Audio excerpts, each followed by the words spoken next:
کہنے کا اور اس کا بھائی صاحب ساتھ ہے۔ ذوق دورہ تھا، یعنی ہر برائی آخری عروج پر تھی۔ شرابیں پی جا رہی تھی، جوا کھیلا جا رہا تھا، سٹا کھیلا جا رہا تھا، قتل و غارت گری تھی، ظلم و زیادتی تھی۔ جو برائیاں دنیا میں ہو سکتی ہیں وہ ساری برائیاں تھیں اور آخری عروج پر تھی، جس کو خود قرآن پاک نے یوں کہا ظہر الفساد فی البر والبحر بما کسبت ایدی الناس۔ خشکی اور تری کا کوئی حصہ ایسا نہیں تھا جہاں برائی نہ ہو، جہاں کرپشن نہ ہو، جہاں فساد نہ ہو، یعنی ہر برائی تھی۔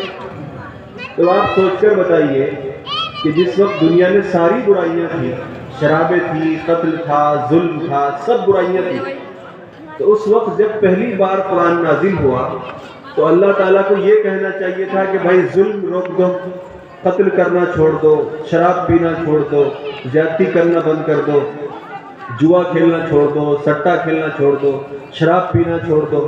اس طرح کی آیتیں نازل ہونی چاہیے تھی، لیکن اللہ تبارک و تعالیٰ نے پہلی بار میں ایسی کوئی آیت نازل نہیں فرمائی، بلکہ فرمایا اقرأ بسم ربک الذی خلق، پڑھیے اس رب کے نام سے جس نے پیدا کیا۔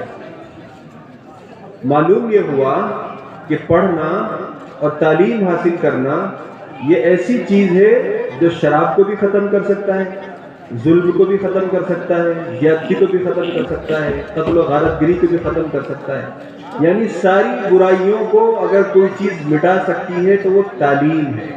مطلب یہ ہے، اور ایک ہی بار میں تقریباً 5 آیتیں نازل ہوئی۔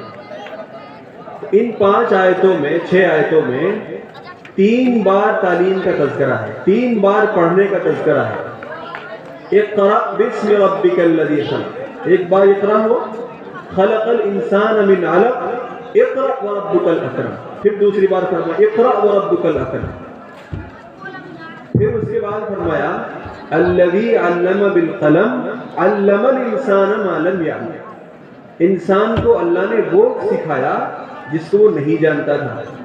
بعض مفسرین نے یہ بات لکھی ہے کہ ان 3 بار اقرا کہنے کا جو مطلب ہے وہ تینوں کا الگ الگ ہے۔ جو پہلی بار والا اقرا ہے اس سے مراد پرائمری لیول کی تعلیم ہے، بنیادی تعلیم، یعنی جب بنیادی تعلیم حاصل کی جائے تو بنیادی تعلیم اللہ کے نام سے حاصل کی جائے۔ اقرأ بسم ربک الذی خلق، پڑھیے اس رب کے نام سے جس نے پیدا کیا، یعنی پرائمری لیول کی جو تعلیم ہے اس میں رب کا نام شامل ہونا ضروری ہے۔ دوسری بار فرمایا اقرأ وربک الاکرم، یہاں بھی تقریباً یہ بات ہے کہ پڑھیے اس رب کے نام سے جو بڑا کریم ہے، تو یہاں بھی تقریباً رب کا نام لینا ضروری ہے۔ بعض مفسرین نے لکھا کہ یہ ایم فل لیول کی تعلیم ہے۔ اس کے بعد جب تیسری بار تعلیم کا تذکرہ فرمایا علم الانسان ما لم یعلم، انسان کو وہ سکھایا جس کو وہ نہیں جانتا تھا، یہ پی ایچ ڈی لیول کی تعلیم ہے، یہ ریسرچ لیول ہے، اس سے آگے نہیں ہوتا۔ ساری یونیورسٹیز میں، بڑے بڑے کالجز میں جہاں تعلیم ہوتی ہے وہاں پی ایچ ڈی کے بعد پھر کچھ نہیں ہوتا، کوئی ڈگری نہیں ہوتی پی ایچ ڈی کے بعد، یہ ریسرچ لیول ہے۔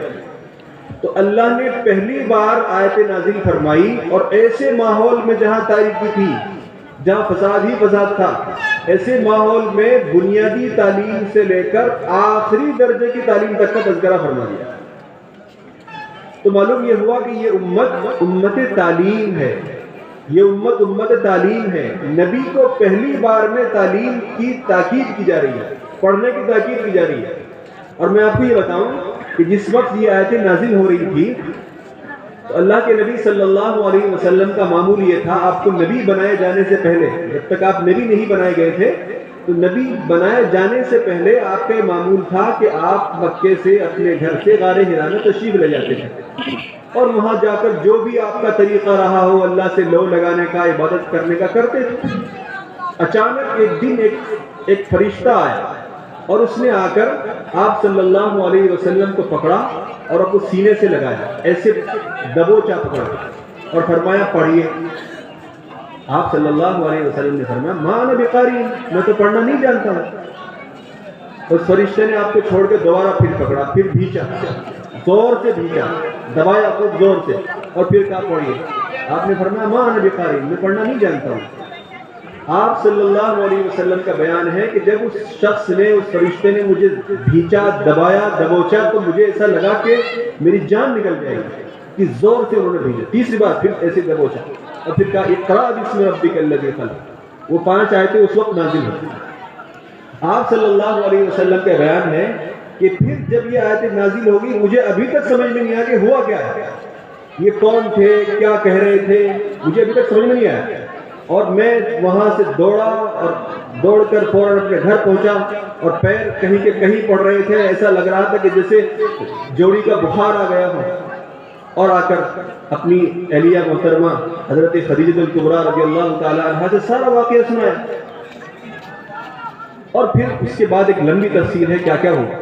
میں یہ بتانا چاہ رہا تھا کہ پہلی بار میں دنیا میں فساد تھا، تاریکی مچی ہوئی تھی، اس وقت قرآن کہہ رہا ہے اقرأ باسم ربک الذی خلق۔ پہلی بار میں بنیادی تعلیم سے لے کر PhD لیول کی تعلیم تک کا تذکرہ فرما دیا۔ معلوم یہ ہوا کہ اسلام میں تعلیم کی اہمیت آخری درجے میں ہے، آخری درجے میں، اس سے زیادہ کسی اور چیز کی اہمیت نہیں ہو سکتی۔ ورنہ ہونا یہ چاہیے تھا کہ اللہ تعالیٰ ظلم کی آیتیں نازل فرماتے، شراب کی آیتیں نازل فرماتے، قتل و غارت گری کی آیتیں نازل فرماتے، لیکن ایسا نہیں ہوا۔ فرمایا اقرأ باسم ربک الذی خلق، خلق الانسان من علق، اقرأ وربک الاکرم الذی علم بالقلم، علم الانسان ما لم یعلم۔ حضرات گرامی قدر، اس کے بعد اسلام کا پہلا معرکہ ہوا غزوہ بدر۔ غزوہ بدر کا جو نتیجہ ہے، جس میں 70 مشرکین کو قتل کر دیا گیا، 70 کو قید کر لیا گیا۔ جن لوگوں کو قید کر لیا گیا ان کے متعلق آپ صلی اللہ علیہ وسلم نے صحابہ سے مشورہ کیا کہ ان کے ساتھ کیا کیا جائے۔ حضرت عمر فاروق رضی اللہ عنہ کا مشورہ تھا کہ ان سب کو قتل کر دینا چاہیے، اور جو جس کا رشتہ دار ہو وہ اس کو قتل کرے۔ لیکن بعض دوسرے صحابہ کا مشورہ تھا کہ نہیں، ایسا نہیں ہونا چاہیے، بلکہ ان کو فدیہ لے کر چھوڑ دیا جائے۔ آپ نے یہ رائے پسند فرمائی اور یہ طے کیا کہ ان کو فدیہ لے کر چھوڑ دیں گے۔ 800 درہم فدیہ طے ہوا۔ اس کے بعد پھر کچھ لوگ ایسے بچے ان میں سے جو فدیہ بھی نہیں دے سکتے تھے، جو جرمانہ بھی نہیں دے سکتے تھے۔ تو آپ نے فرمایا کہ جو لوگ جرمانہ نہیں دے سکتے ہیں، میں یہ چاہتا ہوں کہ وہ مدینے کے بچوں کو لکھنا سکھا دیں، ہم ان کو ایسے ہی چھوڑ دیں گے۔ معلوم یہ ہوا کہ وہ لوگ جو مدینے پہ چڑھ آئے تھے، جو مدینے کی اینٹ سے اینٹ بجانا چاہتے تھے، جو ثابت شدہ دشمن تھے، پکے دشمن، جان کے دشمن تھے، اور کافر تھے اور مشرک تھے، آپ صلی اللہ علیہ وسلم ان سے مدینے کے بچوں کو لکھنا سکھوا رہے ہیں، کافروں سے، مشرکین سے، اور پیسوں کی عوض، فدیے کی عوض پیسے دے کر۔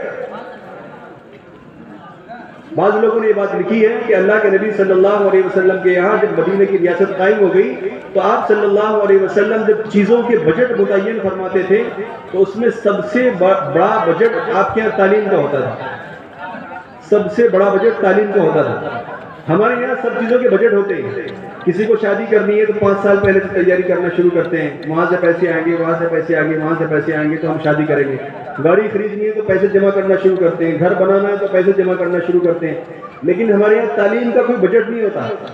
اللہ کے نبی نے جو کام کیا وہی تو سنت ہے۔ تو آپ صلی اللہ علیہ وسلم نے تعلیم کے بجٹ متعین فرمائے، تو جب آپ نے تعلیم کا بجٹ متعین فرمایا تو ہمارے لیے بھی تعلیم کا بجٹ متعین کرنا سنت ہوا۔ یعنی ہم اپنے بچے کے لیے کیا ایسا نہیں کر سکتے جب ہمارا بچہ پیدا ہو تو ہم یہ طے کر لیں کہ یہ 4 سال کی عمر میں اس کو پڑھانے بھیجیں گے، اور 4 سال کی عمر تک روزانہ اس کے لیے 10 روپے اکٹھے کریں گے۔ 4 سال تک لگاتار اگر اس بچے کے لیے 10 روپے اکٹھے کیے جائیں تو اس قدر پیسے اکٹھے ہو سکتے ہیں صرف 10 روپے سے کہ ہم کسی بڑے سے بڑے اسکول میں، بڑے سے بڑے کالج میں بڑے سے بڑی فیس ادا کر کے اس بچے کا ایڈمیشن کرا سکتے ہیں آسانی کے ساتھ۔ حالانکہ ہم 10 سے 20 روپے 30 روپے روزانہ اس بچے پر خرچ کرتے ہیں۔ ہمارے یہاں سب سے بڑا مسئلہ یہ ہے، مسلمان یہ سمجھتے ہیں کہ مسلمانوں کے پاس پیسے نہیں ہے تعلیم حاصل کرنے کے لیے، مسلمانوں کے پاس روزگار نہیں ہے، مسلمانوں کے پاس دولت نہیں ہے۔ میں آپ کو ایک چھوٹی سی مثال دیتا ہوں۔